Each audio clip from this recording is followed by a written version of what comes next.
ચૈત્રી નવરાત્રિના દિવસે આઠમનો હવન થયો।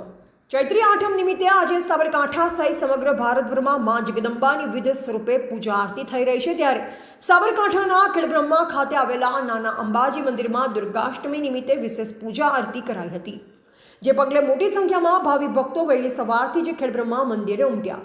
તેમજ દર્શનાર્થીઓએ પણ પોતાના શ્રદ્ધાની આસ્થા સહિત શીશ નમાવી કૃતજ્ઞતા અનુભવી। જગતજનની મા અંબિકાનું પ્રાગટ્ય સ્થાન એટલે ખેડબ્રહ્માનું શ્રી અંબિકા ધામ અંબાજી મંદિર ખાતે આજે વિશેષ દુર્ગાષ્ટમી નિમિત્તે પૂજા આરતી સહિત દર્શનનો વિશેષ લાભ હોવાના પગલે મોટી સંખ્યામાં માઈ ભક્તો સવારથી જ મા અંબિકાના દર્શને ઉમટી પડ્યા। આજના દિવસે મા અંબિકાના દર્શનથી દરેક ક્ષેત્રે પ્રગતિ થતી હોવાનું વિધાન છે। સાથોસાથ દુર્ગ નામના રાક્ષસને હળવાનું કામ મા અંબિકાએ કર્યું હોવાના પગલે આજે તેમના દર્શન સહિત પૂજા આરતીનું પણ વિશેષ મહત્વ છે, જેથી શ્રદ્ધાળુઓ મોટી સંખ્યામાં ઉમટે છે તેમજ તેમની મનોકામના પૂર્ણ થાય છે, જે પગલે વિવિધ માનતાઓ પણ પૂર્ણ કરે છે। જોકે વહીવટીતંત્ર દ્વારા દર વર્ષે કરાતી આ સગવડ સહિતની સુવિધા યથાવત સ્વરૂપે આવનારા દર્શનાર્થીઓને પ્રાપ્ત થાય તે માટે પણ વિશેષ સુવિધા કરાતી હોય છે। રિપોર્ટર જયેશ ઠાકોર સાથે શૈલેષ પટેલ, જિલ્લા બ્યુરો ચીફ, સાબરકાંઠા।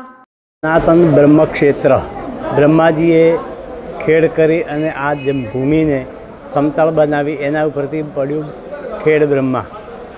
બ્રહ્માજીની ભૂમિ, બ્રહ્માજીએ વસાવેલું નગર એટલે ખેડ બ્રહ્મા। કાળક્રમેણ અહીંયા મહિષાસુર નામના રાક્ષસનો ત્રાસ હોવાથી બધા દેવોએ ભેગા મળી, બ્રહ્મા, વિષ્ણુ, મહેશ અને બધા દેવો ભેગા મળી અને બ્રહ્મા, વિષ્ણુ, મહેશની પ્રાર્થના કરી કે ભગવાન અમને આ ત્રાસમાંથી મુક્ત કરો। ત્યારે દરેક દેવોના તેજમાંથી, બ્રહ્મા, વિષ્ણુ અને મહેશના તેજમાંથી એક શક્તિનો પ્રાદુર્ભાવ થયો। મા જગદંબા પ્રગટ થયા અને મહિષાસુરનો વધ કર્યો। ત્યાર પછી દરેક દેવોએ મા જગદંબાને પ્રાર્થના કરી, સ્તુતિ કરી કે આ ક્ષેત્રમાં આપ બિરાજમાન થાઓ, આ સ્થાનમાં આપ બિરાજમાન થાઓ। ત્યારથી અહીંયા આ જગ્યાએ મા જગદંબાનું સ્થાન છે, મંદિર છે। કાળક્રમેણ અહીંયા ધીરે ધીરે સારો એવો વિકાસ થયો। આજે ચૈત્રીય નવરાત્રિ ચાલી રહી છે, ત્યારે અષ્ટમીના દિવસે, અષ્ટમી એટલે અષ્ટમી નહીં, ખાલી અષ્ટમી નહીં, દુર્ગાષ્ટમી। દુર્ગ નામના રાક્ષસને મારવાથી મા જગદંબાનું નામ પડ્યું દુર્ગા, અને એ દિવસથી લોકો દુર્ગ નામના રાક્ષસના ત્રાસમાંથી મુક્ત થયા।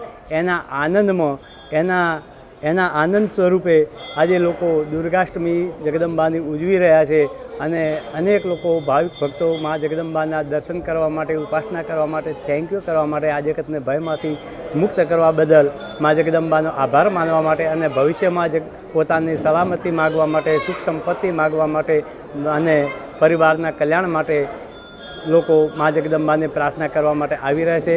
આજે અહીંયા નિજ મંદિરે અષ્ટમીનો હવન થશે।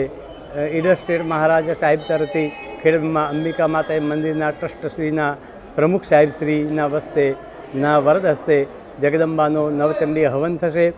સાંજે રાત્રે મા જગદંબાના ચાચર ચોકમાં ગરબા ઉજવાશે અને ખૂબ ભક્તો એનો આનંદ લઈ રહ્યા છે। દરેક ભક્તો સુખી થાય, મા જગદંબાની કૃપાથી દરેકની મનોકામના પૂર્ણ થાય એવી પ્રાર્થના કરીએ। સર્વેત્ર સુખિનઃ સંતુ, સર્વે સંતુ નિરામયા।